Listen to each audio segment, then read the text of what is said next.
Good morning student. हम लोग आपके भाषा परिचय से कुछ क्वेश्चन करेंगे। जैसे हम लोग कुछ शब्दार्थ पढ़ेंगे।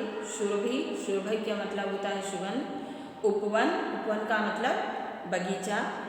भ्रमर, भ्रमर का अर्थ है भौरा। आचरण, आचरण का अर्थ है व्यवहार।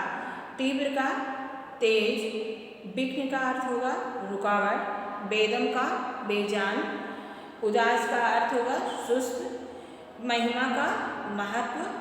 अभाव का अर्थ क्या होगा कमी। और कुछ मुहावरे हैं उनको आप देखिए। नाक नचाना मतलब परेशान करना। नाक कटना बेइज्जती होना। नाक रगड़ना मिन्नतें करना। नाक रहना इज्जत बच जाना। नाक का बाल बनना बहुत प्रिय होना। फिर क्वेश्चन है क्रियापद के नीचे रेखा खींचो। जहाँ पर आपको क्रिया लग रही है वहाँ पर रेखा खींचनी है। जैसे वे न्याय करते थे तो करते थे, ये क्रियापद है। मेरी पढ़ाई चलती रही तो चलती रही के नीचे लोग आया करते थे तो करते थे। फिर विलोम शब्द लिखना है। अमीर का उल्टा गरीब। अच्छी का बुरी। खूबसूरत का उल्टा बदसूरत। फिर एक वचन रूप लिखिए। कुछ यहाँ पर वचन हैं, एक वचन दो वचन, एक वचन और बहुवचन होता है। दो प्रकार के वचन होते हैं, एक वचन और बहुवचन।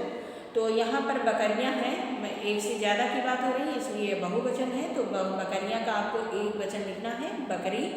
नदियाँ का, नदियाँ भी बहुवचन है, कई नदी की बात हो रही है तो यहाँ पर नदी।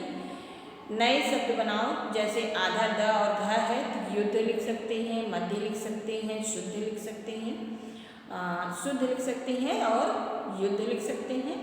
और ध्या है तो मध्य साध्य इस तरह से लिख सकते हैं। फिर किस भाषा का प्रयोग हम करते हैं अगर भाषण देते हैं तो मौखिक भाषा का। गाना सुनते हैं तो मौखिक भाषा का। और कहानी लिखते हैं तो लिखित भाषा का। रिक्त स्थानों की पूर्ति करो। पत्रों में हम किस भाषा का प्रयोग करते हैं लिखित, तो यहाँ पे लिखित होगा आपका। व्याकरण से हमें भाषा को क्या करना सीखते हैं हम शुद्ध करना सीखते हैं, शुद्ध होगा। मौखिक भाषा का आधार क्या है ध्वनियाँ हैं, ध्वनियाँ होगा।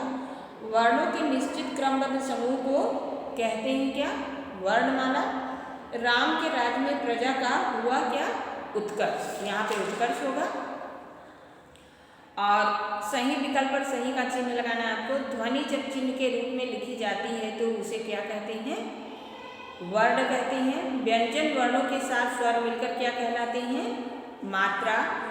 स्वरों की संख्या कितनी होती है 11। अ ई उ री क्या है ह्रस्व है। हमने बताया है आपको कितनी बार ह्रस्व दीर्घ और प्लुत 3 प्रकार के स्वर होते हैं। तो ह्रस्व होता है छोटा जिसको बोलने में हमें काफ़ी कम समय लगता है, जैसे अ ई उ री इत्यादि। और दीर्घ होता है जिसको बोलने में हमें ह्रस्व की अपेक्षा दोगुना समय लगता है, जैसे आ ई ऊ बड़ा ऊ जो कहते हैं इस तरह से। और प्लुत कहते हैं, प्लुत उसको कहते हैं जिसको इन सबको बोलने की अपेक्षा में बहुत ज़्यादा समय लगता है, जैसे ओम आप कहते हैं तो वो प्लुत शब्द है। तो यहाँ पे आ ई ओ ए ओ औ ये सब क्या हैं ये दीर्घ हैं। छात्र ज्ञ और स्र कैसे हैं संयुक्त व्यंजन है। व्यंजन भी हमने बताया है जब कई व्यंजन मिलके बनते हैं, कई व्यंजन मिलके एक शब्द बनते हैं तो उसको संयुक्त व्यंजन कहते हैं। तो यहाँ पे आपको जैसे छ छत्री, त्र त और र मिलके त्र बना है, ज और इया मिलके ज्ञ बना है, स और र मिलके स्र बना है। तो इस तरह से ये संयुक्त व्यंजन है। प्रातः शब्द क्या है ये तत्सम शब्द है। तत्सम और तद्भव शब्द होती हैं। तत्सम जो संस्कृत से बने हैं शब्द, संस्कृत से लिए गए हैं एकदम शुद्ध रूप से, तो वो तत्सम है।